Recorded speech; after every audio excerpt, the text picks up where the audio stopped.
Hey guys, welcome to my podcast. I have my grandma Margaret here. This is episode 2, and I told you guys that I kind of just wanted to start my own podcast just to document my life and certain memories of me growing up in my 20s. And I remember in the first episode, I kind of told you guys I'm going to be interviewing some people that have helped me on this self-discovery journey and people I look up to. And so for my first person, I have my grandma Margaret. Want to introduce yourself, Grandma? Give them your full name. My name is Margaret Darkile Bass. A little background, born in Trinidad and Tobago, tropical country, nice and warm. Sometimes I miss it, but I spend most of my years here in the United States. I think I came when I was 13 or 14 years old and started high school. I went to school in Brooklyn called Girls High School and then graduated from George Wingate High School and got married early and had started having children and that was a beautiful journey for me.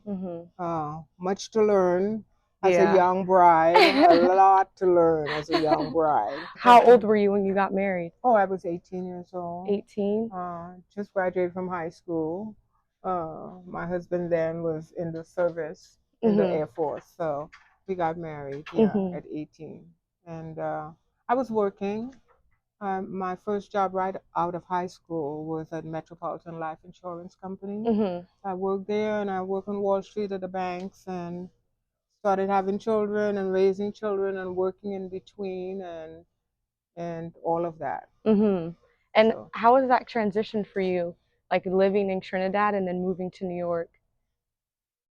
Well, being young, at first it was never hard because we're so fluid, as when you're young, you just move with the times and whatever. So you make friends, you meet your new cousins that were already here in America, and you go to school and you meet new friends. And I met a lot of girls from Trinidad, Tobago, all the islands because you know. Uh, Brooklyn, a lot of West Indians come to Brooklyn. So we had a real strong West Indian community. In New York? So in New York. Yeah. And friends of my mother's and whatever. Yeah. And we lived closer back then. Everybody was together. So you had that community. We went to parties. Yeah. Listened to steel band, calypso. Yeah. So that tradition and that culture was carried on, even though we were in a different area. Yeah. So, yeah. What are some of your best memories from Trinidad that you remember?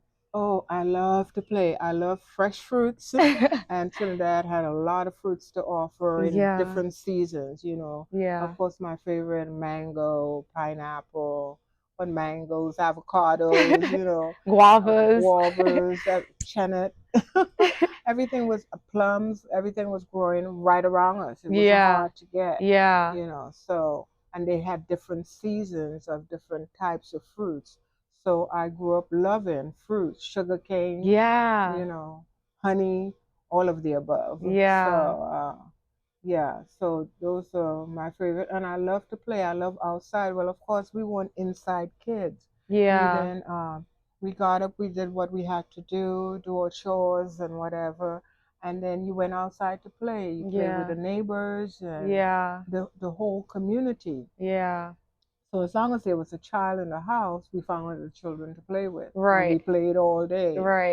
And some of our games were, I like the guys because they play marbles and they will play cricket and they'll play, boy games. And the girls, we jump rope, the normal, and climb trees. I love to climb trees. Yes, love to climb trees. Because in order to get the fruit, you got to climb the tree. You got to do the work. So that was it. So that was some of my good memories, going to school early. We started school like at 4 years old. So we went to a lot of private schools. Oh, okay. And schools that were in the neighborhood. And back then, someone who felt they were a teacher or teaching, they would have the couple of the neighborhood kids Oh, in there, and they'll open up a wow. little private school, and they will teach them your Oh, ABCs, how to count, yeah. how to write, and before you went on to the public school, Mhm. you know. So you went on to public school, probably first and second grade, all the way up to seventh grade, Mhm. and then I think at fourth. Then I went to a commercial school. They call it commercial schools back then, Mhm. where I learned to type and do shorthand. Oh, You wow. probably don't ever Like heard of that. cursive? It's not cursive. It's being able to, you know, like what they do in the court, how the court reported Oh, is doing yeah, that, yeah. except we were writing. So everything you're saying or Yeah. we're talking right now, they were able to write it down Oh. in shorthand. So they had little Ah. symbols that mean buy, come, Yeah. contribute, you know, all Yeah. those words. So Yeah. then they will take that off of the paper that's in shorthand Mhm. in those symbols and type it out. So Ah. you can read it or Anybody else whoever else can. can read It it. was kind Yeah. of like a transcription of like what the people Yeah, were like what saying. they do in the court. Got Yeah, it. transcribe. Got Yeah. it. So so at 40, and then I came to America and Mhm. start, you know, freshman, the Yeah. high school journey. And that was it. Mhm. In high school, I played a little volleyball. Oh, and in Trinidad, I love to run. I love Really? track. Yeah, So I you love ran track track. in Yeah, Trinidad? yeah. But it wasn't track like we knew it now, Right, it you was know, but different. it was, yeah. And Yeah. any games they had in school, I was up to playing it because I was very active. Yeah. So, yeah. Yeah. So that was Trinidad. Lots of fruits, lots of vegetable. I love carnivore. Mhm. Although I grew up with my grandmother influence, and she was very religious, so she Mhm. didn't let us participate very Mm. much in anything that was too like Out there. carnival. Yeah, too Yeah. out there. You know, you go, you jump up, you party and whatever. Yeah. And even when you're younger, you look forward to carnival. Right. So she wasn't into that. She was into going to church 3 times a week, which taught us great values. Yeah. You know, back Mhm. then you didn't understand it, except for getting the treats on Sunday. Yeah. But those values has carried us through life, and we're Yeah. able to pass that on to my children, To and my us. children hopefully pass it on to their children. Yeah. So, you know, although time evolve and things change, there's certain core values that don't change at all. Yeah. You Yeah. know, It's always embedded with you wherever you it's go. embedded with you. You Yeah. know, Mm. so yeah. And how many siblings were there of you We guys? had four, two boys Four. and two girls. Including you? No, okay, we had two boys and two girls. I have two older brothers. Mhm. I'm the baby. I'm the Of youngest everyone? of the Uh-huh. four children. Okay. So my two brothers has passed away, and I just have one sister who's older than I am, and she Mhm. lives in Florida. Mhm. Yeah, and Yeah. yeah, that was it. Mhm. But I was the busy one in the family, and sometimes a younger child usually are, you Yeah. know, because the parents get tired by the Yeah. time they get to the younger Yeah, one. You literally. see, you know, so the younger one gets away with a lot. Yeah. But we didn't stray too far from the core values of our Mhm. home Yeah. and the culture, and you know, that was Mhm. it. Yeah. So, and I love growing up in New York. I met friends, of Mhm. course, from high school, Mhm. and we did teenage stuff. You Yeah. know, I remember on Sundays we would take a ferry out to Staten Island. That's where Really? the Statue of Liberty is, Yeah. and things were so different. We Yeah. would go to a lot of shows. Mm. Like I remember seeing Stevie Wonder. We go to the Apollo Really? Theater and and the Supremes. Yeah. That Oh was my. Diana Ross at the time, Yeah. and all those the old Smokey Robinson. Anybody that came to the Apollo, we would, if we had $2 or $3, we would go and Uh-huh. see them. You know, back Hmm. then that's what it cost. Yeah. But and Way then they will cheaper. have local they will have artists coming at local venues. You know, like local movie theaters. They will turn it into the show for the Like a week or concert. whatever Yeah. concert. So we'd be lying up outside going to see these concerts. So that was memorable. That was good. On the weekend, in the winter, we went ice skating. I love to ice skate with my friend. So was it kind of like a culture shock too, or was it, because I always hear that New York is like a melting pot, and I know you said a lot of your friends and families from Trinidad went to New York, so was it a culture shock or kind of just like my people came with me and I felt comfortable? No, it wasn't a cultural shock to me. I did not like the cold because when we got there, it was I think we got there in November, and the following month got really, really cold. I didn't like the cold, but it wasn't culture shock because we stayed in a community. We Yeah. stayed in a West Indian community. Yeah. So uh, we had all the foods that we were used to, you Yeah. know, Yeah. the saltfish and rice, the avocado, the cook up, the Yeah. peas and rice, Yeah. the sauce. Anything that we wanted in Trinidad, we got it in Brooklyn, in Yeah. New York. Yeah. So, and yeah, they call it a melting pot because there's so many different cultures there. Yeah. Very But you can diverse. find your little nook, you Yeah. know, and your people. Yeah. Yeah. In New York. So in New York, Yeah. because you know one tell the other and the other, and you move in together, and you feel Yeah. safe, and you again, you know, carrying on some of the cultural traditions that we have. Yeah. You know, it's easy to come out in my building and hear calypso blasting Right. or music that we used to. You know, Yeah. although we listened to others because by then we had American cousins, but basically the culture was maintained. Yeah. Yeah, that's it. Yeah. I feel like there's a big Caribbean community out in New York. Like when me, Shanice, and Imani went out there, I felt like it was a big community of Caribbeans out there, like Oh a yeah, bunch. and there are certain areas that's all you hear. You hear Yeah. the West Indian slang. You hear the talk. You hear the music. You know you see people driving around with their different flags Yeah, in yeah. their Representing, windows, and yeah. yeah. So yes, and lots of concerts and stuff like that that will represent you and I. Yeah. And I think and on Labor Day, there's a big carnival in Brooklyn. Oh, really? A Yeah, Caribbean carnival? yeah, Caribbean Oh, carnival. So wow. all the Caribbean, you know, Yeah. all the West Indians and anybody else Yeah. who wants to join, Yeah. they dance in the street just like in Trinidad and the other islands. I'm quite sure they have their carnivals Yeah, too. for sure. But of course, I remember Trinidad Yeah. more vividly.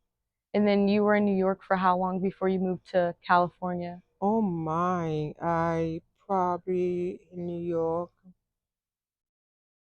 from 13 to, I think I was 25 Oh, okay. or So you were there for a 26. while. Yeah, because I had my 4 children already In Brooklyn?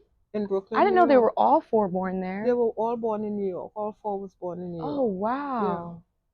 So Okay. the first being in 70, and she was probably 5 years old when I moved to California. Who, Aunt Sakina? On Sharon. Aunt Sharon? And there's stair steps, so Yeah. and So Hamid being the youngest. so dad was like what, two? No, so when I moved to California, he probably was about 4. Or Sakina was 4. Sakina was 5, 4, and 3. Or 2 or something like that. No, Hamid was only 1 year old Oh when we gosh. moved to California. So you traveling Because with his birthday. toddlers. Yeah, I traveled with toddlers. Yeah. It How? was good because we traveled, we drove across country. Oh So we wow. stopped at a lot of parks and that. So we saw a lot. Mm-hmm. But unfortunately, they don't remember because they're so They were so young, you little, know, that they did yeah. so much traveling across the Yeah. country.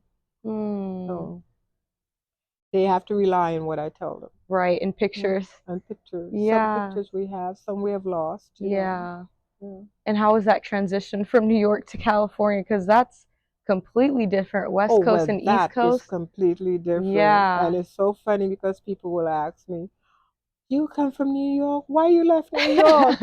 Because New York is bustling and Yeah, busy, busy. and the public transit that you can go just about anywhere. Yeah, You the go subway. from one borough to the other, and Yeah. there's so much to see. Yeah. And there's the theater that's open. I think they're only dark on a Monday or Tuesday, but you can go to the theater anytime that you Anytime. want. Yeah. There's a lot, of course.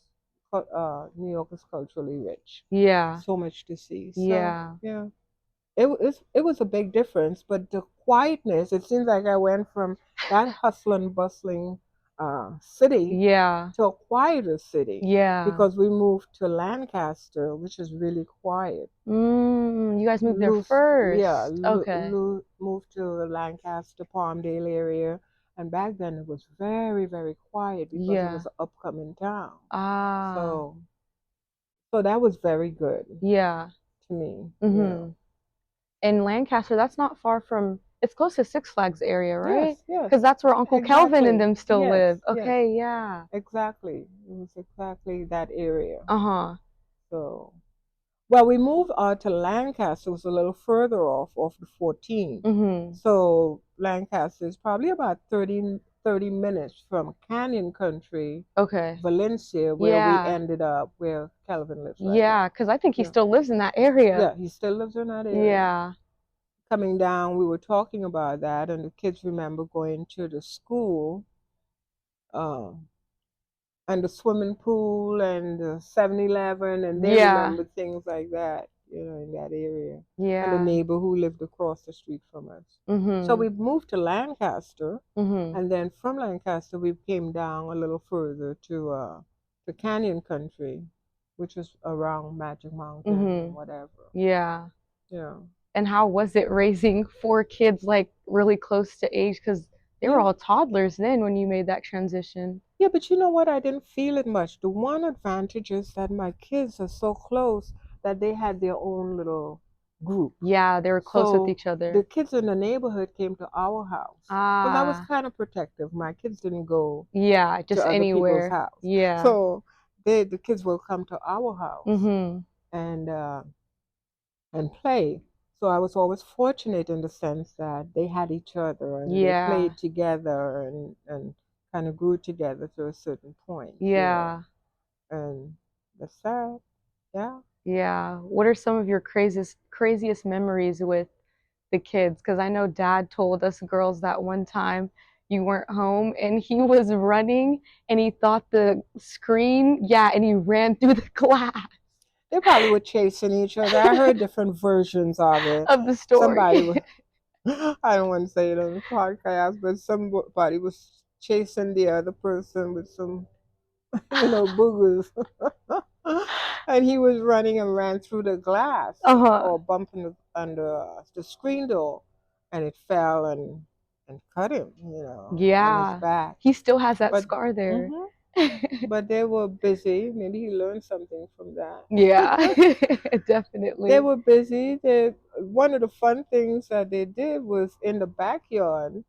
They tried to make a pool, and they dug, and they thought they can put plastic in the In in the the hole. hole and fill it up with water. And as they were filling it up, the water was dissipating. Because it was dry and just going. Yeah. And of course, by the time they did get some water in there, it was all muddy because it's Yeah. dirt. Yeah.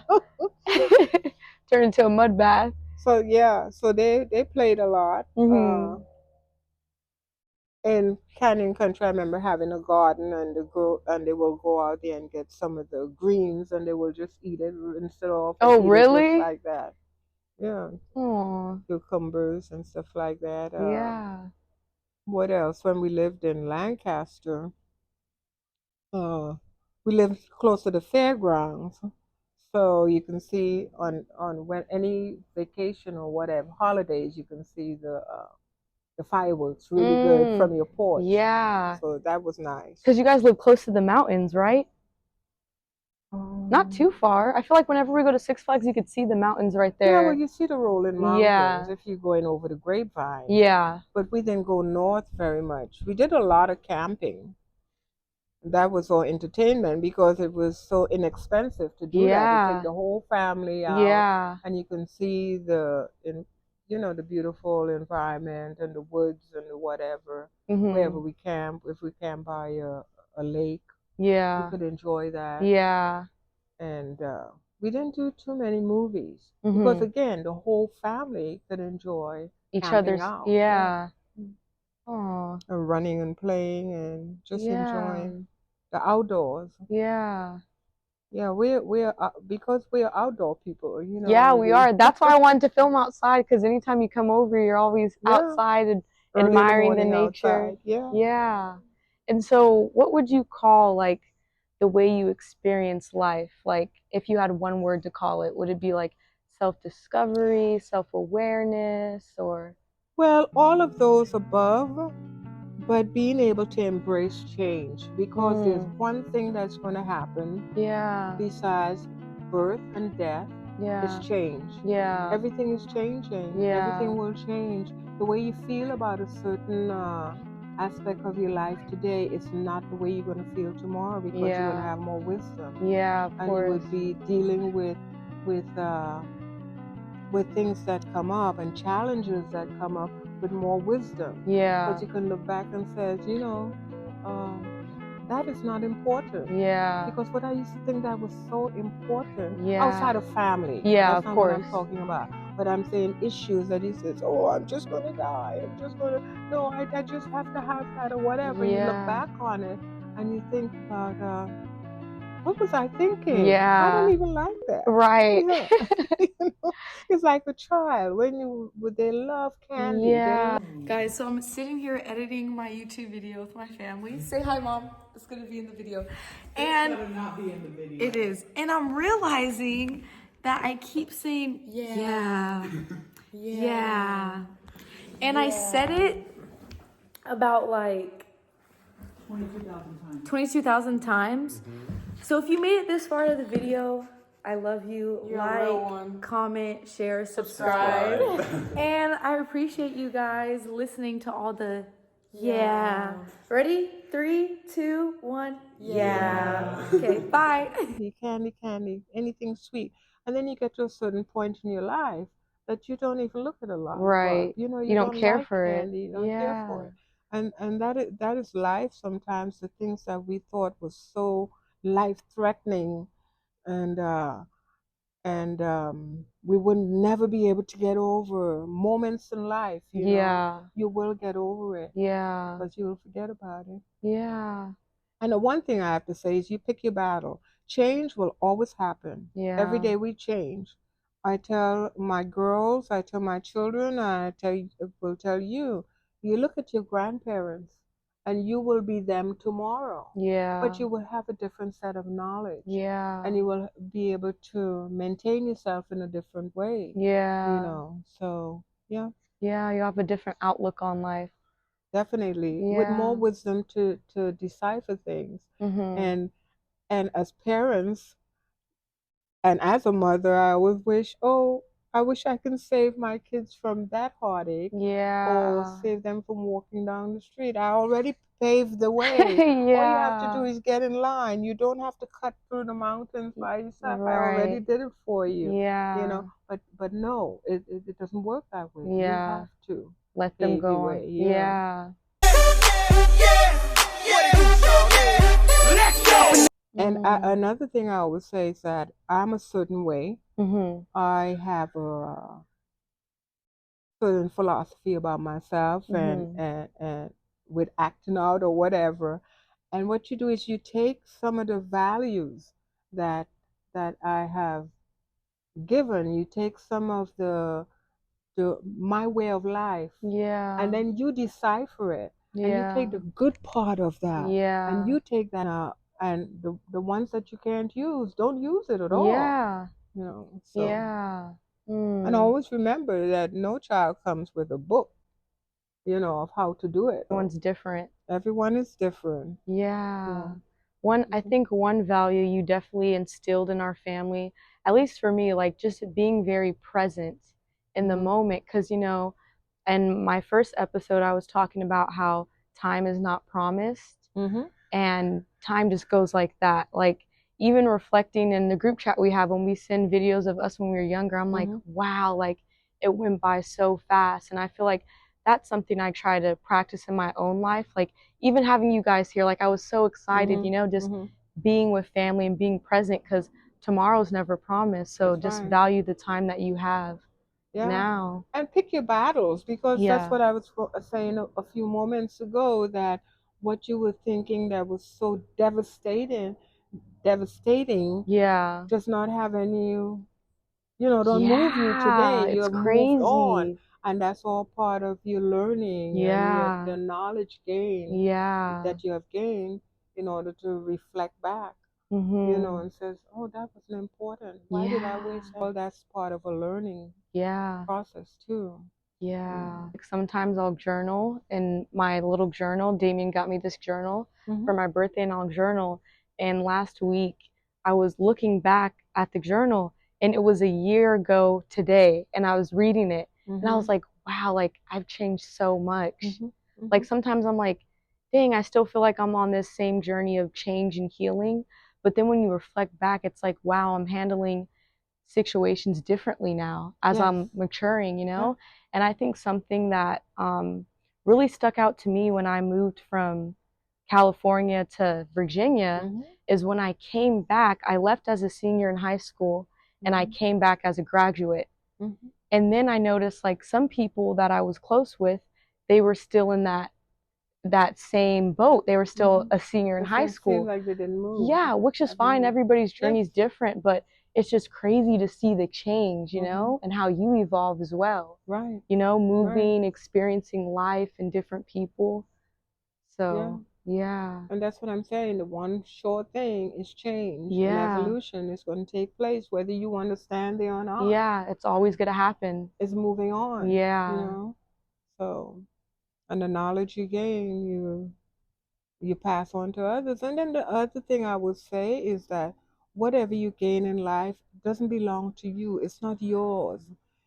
As a nurse, I as a nurse supervisor, I used to teach the younger nurses that you weren't blessed. The ancestors and the creator didn't bless you to become a nurse for you to keep it. What good is it? Yeah. No. So you learn to be a nurse to give, and you give of yourself, and you give of your knowledge, and you give of your your nursing your nursing knowledge. You give. Yeah. You give to people, and the compassion that you have, and teaching the young ones in the family to always have compassion. Yeah. So yeah. On this journey of change, what would you say is like your biggest milestone or like your proudest moment? My proudest moment is my children and my family, my grandchildren. Yeah. But watching my children evolve, watching them grow, and watching them have their children and what they're doing. I see, I look, I see, and see how they interact with their children. They interact with people, the compassion they have. Yeah. And I have to say that all my kids have compassion. Yeah. They have their issues, but that compassion is there. It's a key. And it's so necessary. Yeah. To feel for others and whatever. Yeah. But going back to that thought about what you are blessed with, it's not for you to keep, it's for you to pass that blessing on and help others and to teach others. Yeah. So you growing up and you get your degrees and whatever, you need to reach back and help the young ones in your family. Yeah, of course. Reach back with the knowledge that you have, but then help the community, because that's what it's all about. Yeah, always giving back. Yeah, because regardless of how much money you have, or acquire, that doesn't guarantee anything. Yeah. is the satisfaction comes from reaching and helping others. Yeah. And we help in different ways, Yeah. in many different ways. Mm-hmm. I was blessed to be to be a nurse where you reach out and help people. Yeah. That was part of nursing. Right. That's what we did. Yeah. Um, whether you were tired or not, that patient call, that bell rang, you had to answer it. Yeah. So, um, and I chose that profession because not only that it was a guarantee. Unfortunately, people will always be sick, but that's not what I was thinking. I was thinking that I needed to, yeah, maintain and support my children, right, with something sure, a sure job. But the satisfaction that I got from working with others and helping patients was enormous and helped me grow. Yeah. Yeah. In my job, and I must say that I stayed in one job for 35 years. Really? Yes. Is that where you retired at, where we went to your retirement party? Yeah. I remember that. Yeah, 35 Yeah. years. And the love we had for each other, we grew as a family. And people uh, came and went, come and go, you know. But the core people that I work with, some was there, well, three, the educator, my other supervisor, and I. People longevity Yeah. was the key. Yeah. So we loved what we did. Yeah. And who didn't move on, Yeah. And many times I thought of moving on to somewhere else, but we had built a family. A community Yeah, there. the little community. Yeah. At Community Hospital, by the way. What do you think inspired you to be a nurse? Like, of course, like we always want to help our community and give back, but do you think it was like a certain thing that inspired you to be a nurse? Actually, it was at that time I my sister became a nurse before I did, and I was thinking of teaching. Oh, wow. First, but that didn't pan out, and I wanted something more sure. So nursing was definitely, and a lot of West Indians going to nursing. Yeah. So maybe that was it, having a sure job, and Yeah. then loving what I did. I did because I started off as a nurse assistant and went to school, went to Antelope Valley College for the class that they had there. And then when I loved it so much, and my instructor told me, she says, and I was going to go on to the next step, which was an LVN. And my instructor told me, she says, you're so good at this. Why don't you just go on to be an RN? And that always stuck with me, and I did. Yeah. And you met people along the way, in my anatomy and physiology class that give me that extra push. Yeah. And shout out to them. Yeah. Yeah, and the support. So yeah, it kind of naturally fell into place. Yeah. That's it. And when did you like receive your license, or it's not called license. When you become your RN license. your RN license, how old were you?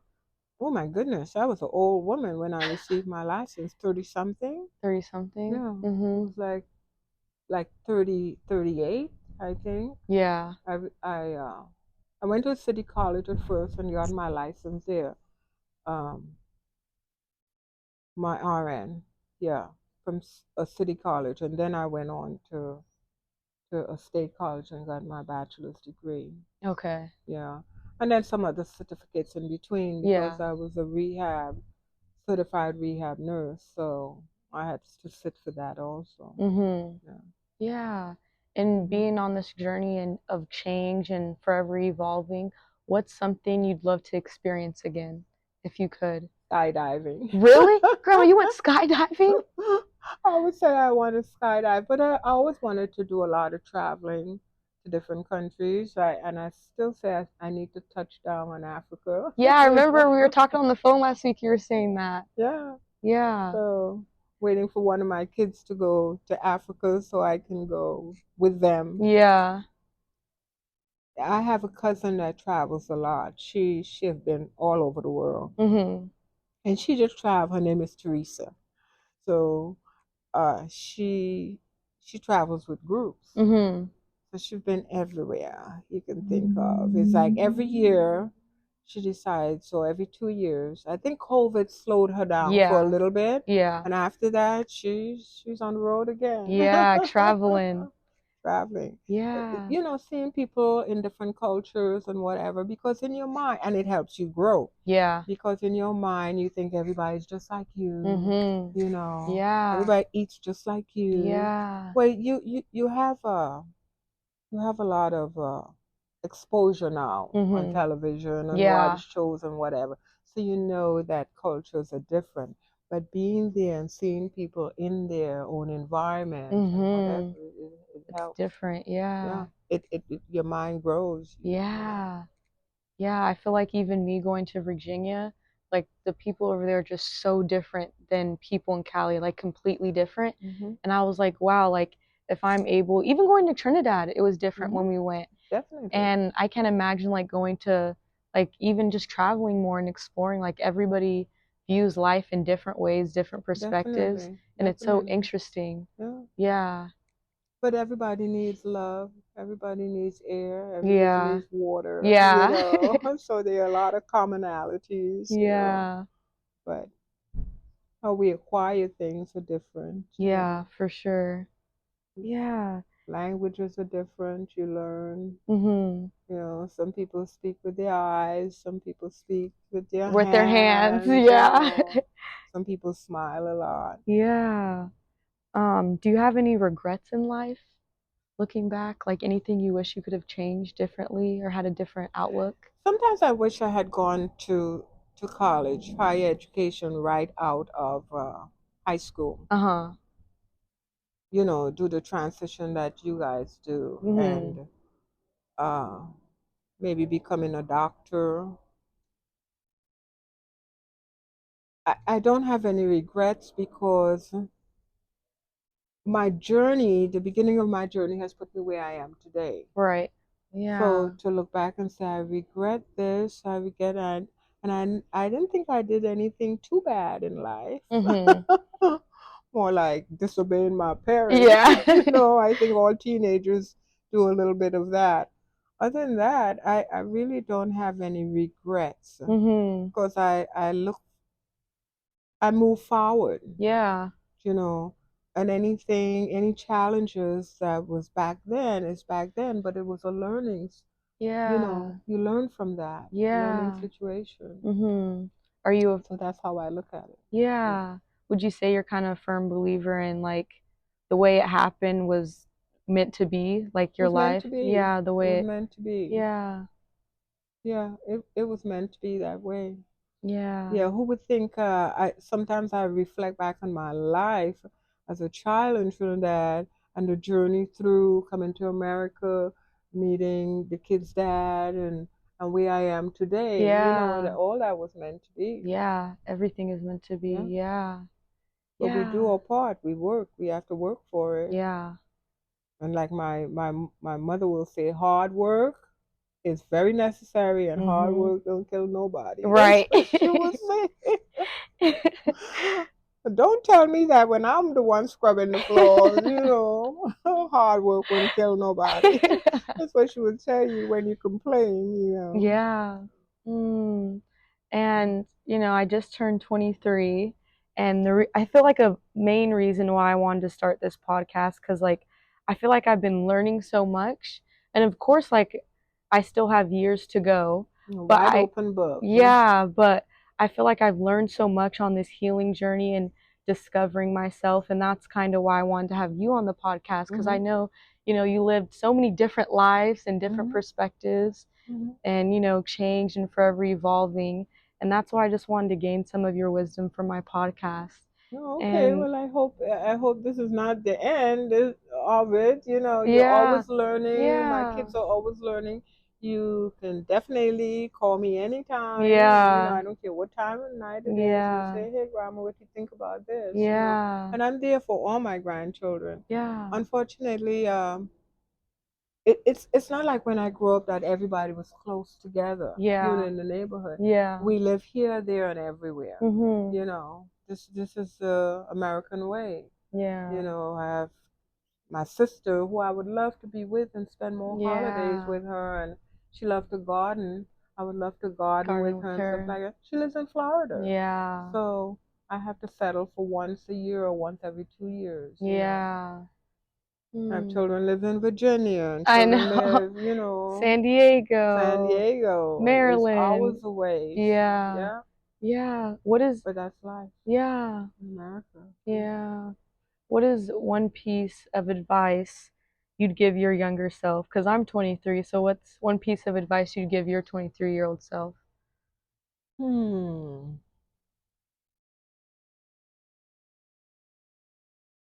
I don't know. Don't ever stop moving. Don't ever stop learning. Keep reaching. Reaching out for new experiences. And not lock your mind into one type of philosophy or thought process. Keep an open mind. Always learning. Keep an open mind. Always moving, and when I say moving, I'm talking about growth. Always growing. Always looking for an opportunity. For change. And now I'm saying everywhere I go, I try to learn 3 new things. I don't care if it's the way the plant grows, the colors, how the sun. I try to learn 3 new things. Every time I move around, and you do, because people are so full of knowledge. And you have to seek it out. And I try to stay away from the negative completely, because that just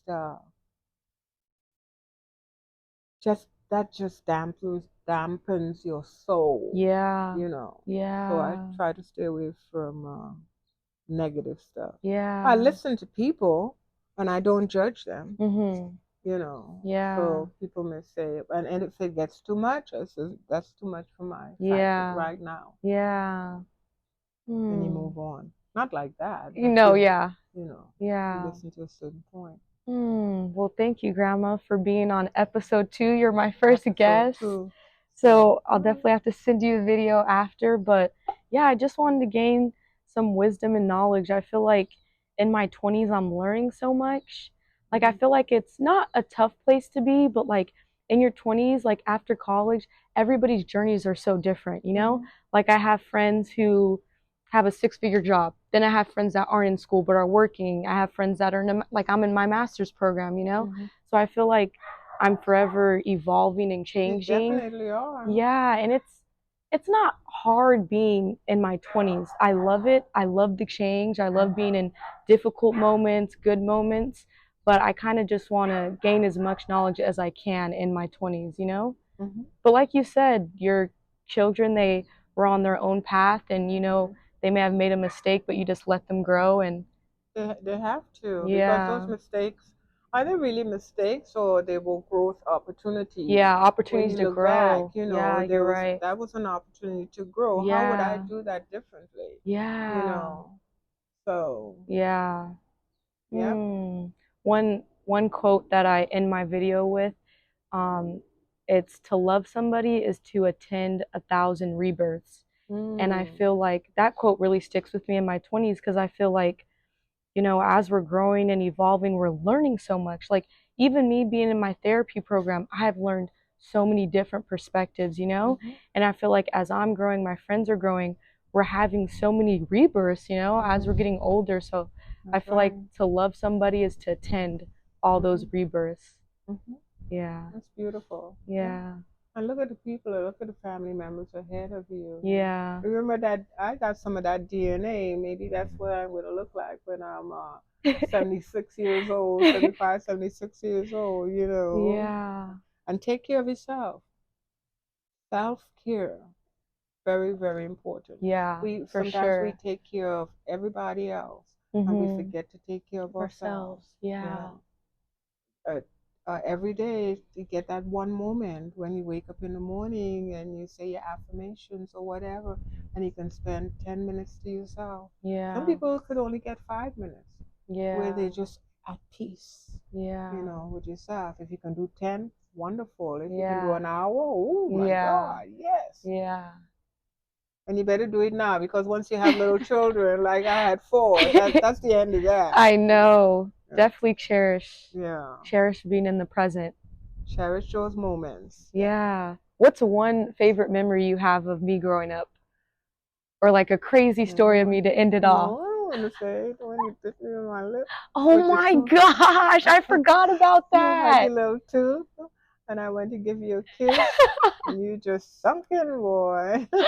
And you know what? The pacifiers. What, me being addicted to them? Oh my goodness, know. That addiction. I know, it was bad. So one day you were at the house. Yeah. And in Fresno, and I hid the pacifier because you were into this pacifier. So I put it on top of the refrigerator, and you probably knew where it was. You probably saw me, and you came and you wanted a pacifier, and then you took Papa and you were pointing up there, and he reached up there and gave me the pacifier. And then, oh my God, he was your hero after that. Yeah, that's one and thing. I remember babysitting you. Your mom and dad had gone for the night somewhere, or whatever, cruise or whatever. And your mom said she had pacifiers everywhere. Yeah. Miss Margaret, there are pacifiers everywhere. There was a pacifier at the top of the bed, just in case you lose a pacifier in the bed. Because I slept upstairs in their room. Yeah, she had a pacifier up here at the head of the bed, one here, everywhere. There was that pacifier. Nala loved her pacifier. You're the only kid that was attached to that pacifier. I know. Like yeah, I remember when I went to my grandpa's house in Yuma, my parents dropped me off and they came back, and no more passy. He made me leave the passy alone, the pacifier. Really? Yep.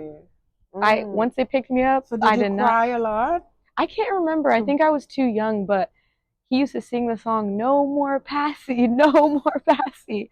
And then, when my parents picked me up, I was fine. Yeah, I remember Asia, my youngest sister, we went to the doctors, and my mom told the doctors, like, I'm going to give you this big gift bag filled with, like, toys. Give it to Asia and tell her, if you give me your passy, if you give him up, I'll give you the bag. I remember I was there. Then Asia gave him up. I don't remember any child with an addiction to passy like you were. But you weren't like 5, because sometimes I see. I know. And they have that pacifier in their mouth. Yeah. It's almost like, be quiet. Because by then they. Well, thank you, Grandma, for sharing all your wisdom. And I appreciate you coming on my podcast and just being on this journey with me and just lifting me up. Okay, you're very welcome. I love you, love you, love you. Like I love all my grandchildren. So maybe we'll do it again when I'm 90. Yeah, do it again and see the transition. And see the transition. I've traveled each and every highway and more, much more than this. I did it my way. Regrets, I've had a few, but then again, too few to mention. I did what I had to do. I saw it through without exemption. I planned each charted course, each careful step along the byway, and more, much more than this, I did it my way.